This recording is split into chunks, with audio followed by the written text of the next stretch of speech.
want to start by sharing a testimony that some of you have already heard. So in 2021, the ending of 2021, as I prepared for a reboot camp, my wife came to me in the study and said, "Can you help me check my body? I think there's a growth." I checked, hoping she was wrong, but there it was. It was right there on her. And I said, "Don't worry about it. God is going to handle this."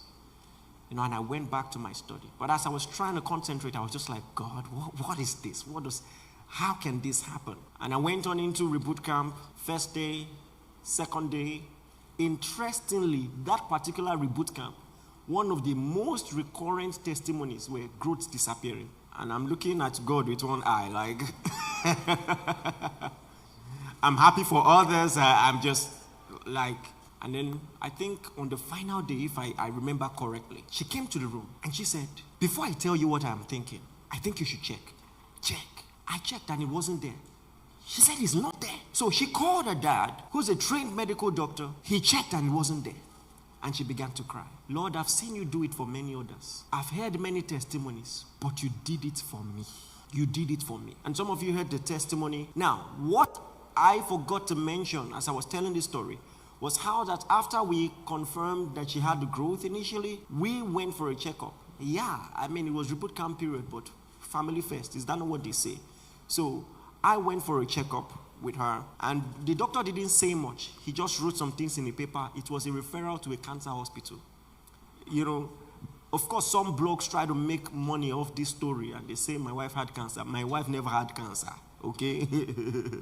But, of course, we know that was what the devil was planning as an eventuality. So after reboot camp, even if the growth had disappeared, because I like medically confirmed testimonies, those of you who follow me know that, I still went there, okay?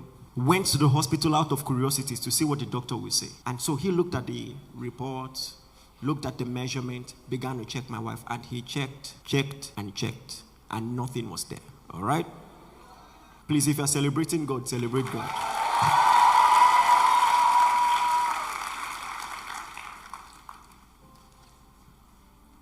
So now I've told you the serious part of it, so let me move to the funny part. Are you ready for it?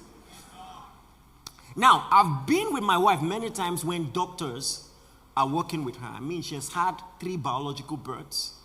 We have four kids, 3 biological children. And many times it's a male doctor, and I never had any issue. But with this particular guy, I just suspected him, and I couldn't tell why. You see, sometimes the way the prophetic works, I don't know when I'm being prophetic. Sometimes it looks natural. So sometimes, it's when I'm in the body or out of the body, I cannot tell, that kind of stuff.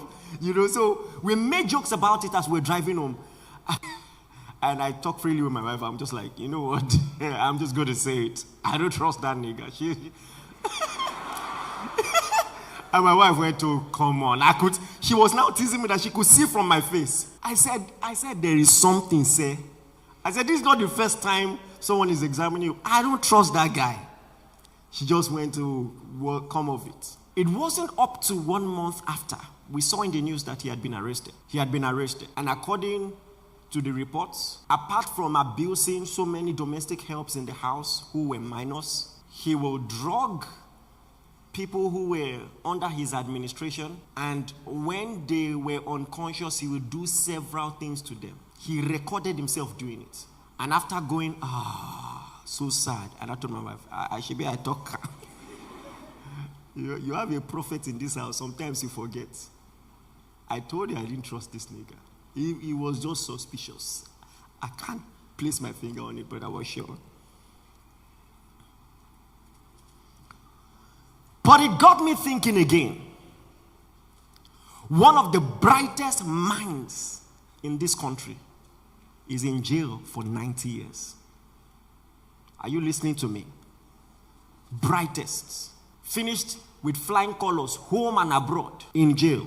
You see, there are some skills that are not taught in school, but they are very, very required for success in life, especially lasting success. Skills like marketing. You can be a doctor and forget that there is a business aspect to running a hospital. I have a relative, very good man, very, very good man, medical doctor. That is exactly why the hospital did not do well, because he's a good man. because people will just come and cry. I have no money. First and foremost, he had no administrative staff. So he was the one collecting money, the one giving them the bill. And people will manipulate and gaslight him. Please just treat me. I will pay you back. And they never paid back. And he couldn't run the hospital and it closed down. It's not enough to be a brilliant medical doctor. You have to be a good businessman because there is a business of hospital. You know that, right? So whatever you learn, you need to know marketing. You need to understand finance. You need to understand communication. You can be a great engineer. You can be a great computer scientist and come up with the best app, but you're going to need to pitch it. And so communication skills will be needed for you to succeed. Come on, are you listening to me? You're going to need emotional intelligence. It's been proven that children who are emotionally intelligent will go on to be successes in life. Is one of the strong determinants of success in life, irrespective of their IQ. But these are things that are not taught in school. Things like self-control. Self-control. Just one outburst of anger can ground your destiny forever. Someone provoked you on the road. You came down from your vehicle, picked a stone, hit someone's head. The person dies. See, it only takes few moments, but after those moments are expired, your life will never be the same again. Are you aware? It takes few moments for you to radically and irrecoverably change your life.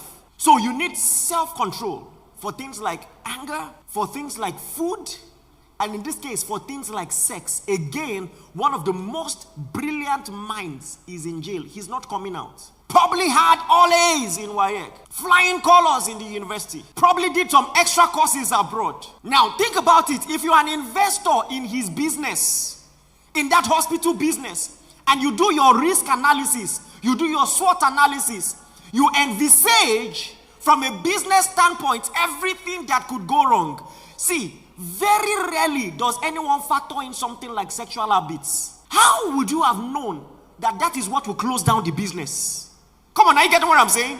You do all your risk analysis. You are a brilliant mind. You have the best doctor, the best staff, the best everything. You get all the investors. Listen, you found the strategic fit of the company. You've put the business in the right place. Listen, the hospital was on the road in one of the busiest places in Lagos. You have everything factored in except these habits. And many times we see this dilemma. We see many strong people with strong contradiction. And sometimes the contradiction is so strong that people forget the other areas of their strength. That habit you've been playing with can destroy every other thing you are building. Are you listening to me? That's what I came here to tell you. And let me tell you, this is not just spiritual advice, this is business advice. Even in the secular world, you don't have to be a Christian. You don't have to be held to Christian standards. In some companies, there are some things you will do, they will sack you. You will lose endorsements. You know that, don't you? You must deal with this thing. Deal with it now. Because when God tells you it's wrong, you think God is being extra. I'm telling you, it will affect you. There is no escaping it. You must deal with this thing decisively and once and for all. If you can hear me, say, I hear, sir.